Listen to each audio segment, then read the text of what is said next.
Кәсіпкерлерге тағы да жеңілдік жасалды. Бүгін қаржы полициясы мен кәсіпкерлердің ұлттық палатасы іскер азаматтардың құқын бірлесіп қорғау туралы келісімге қол қойды. Бұл мәміле әсіресе бизнесті жөн жосықсыз тексеруден қорғайды. Мысалы, өткен жылы қаржы полициясы 200-ден астам заңсыз тексеру дерегін анықтаған. Сорақысы сол, оның тең жартысында шенеуніктер пара бопсалапты. Сондай-ақ меморандум әкімшілік кедергілердің көзін жойып, елдегі бизнес ахуалды жақсартуды көздейді.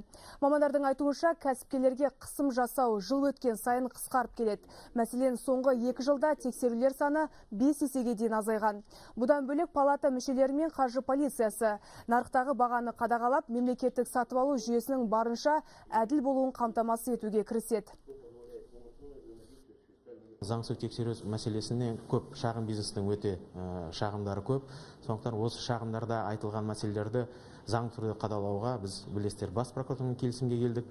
Ал енді меніңше қаржы полициясында бұл жұмысқа араласуы меніңше кәсіпкерлер мүддесін қорғауға мүмкіншілік туғызады. Әртүрлі жағдайлар болар, жергілікті жерде іс қозғалады, немесе кәсіпкерлерге кейбір жерде қысым көрсетілуі мүмкін. Осы фактілердің бәріне аяқ астынан ақпарат алмасып, нақты көмек көрсететін жағдай туғызуымыз керек.